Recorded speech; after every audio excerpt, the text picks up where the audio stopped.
Hi, friends. So, did you stay up way too late the other night watching the election results slowly trickle in? Or did you finally realize that we weren't going to have the final results for a few days, and so you finally went on and moved on to other things? Or maybe you're just wondering, why can't they just hurry up and get all the results done? Perhaps, like me, you're not always the most patient when you have to wait for things in life.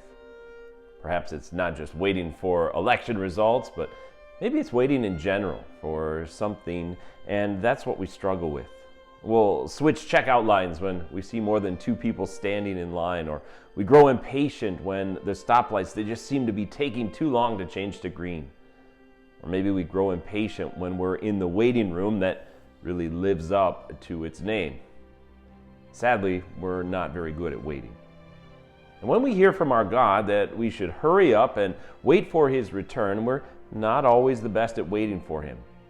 As we look around at our world and we see all the things that maybe we're missing out on, we start to grow curious, and maybe we start standing in another line for some worldly fun and think that that's going to help.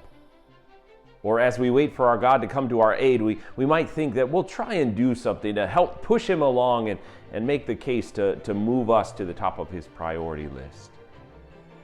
And yet, my friends, when we do this, we're not making the wait any easier, because we'll find that we're going to be left out, missing out on the true comfort and that only He can bring to our lives, now and forever in heaven.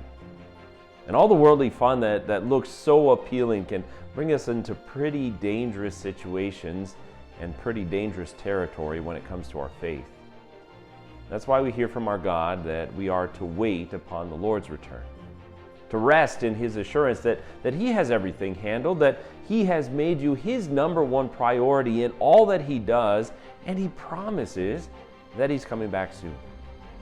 Now this Sunday, as we celebrate Last Judgment Sunday, we're going to see what God has given to us to prepare and to wait for that day.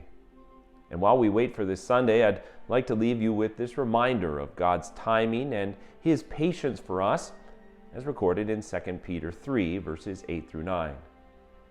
But do not forget this one thing, dear friends.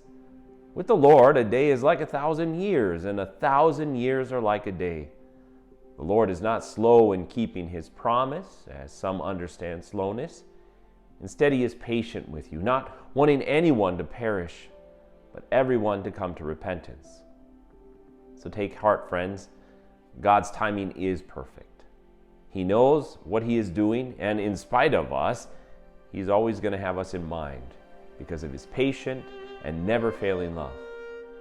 So as we wait for His returning, join us and be encouraged in His truth on Sunday morning at 8 or 10 a.m. live or streamed and recorded on YouTube. We're also restarting our Revelation Bible study this Sunday as we begin looking at the often misunderstood and misinterpreted chapter 20 of the book of Revelation. Take care, stay safe and healthy, and be blessed in the Lord. I'll see you again soon.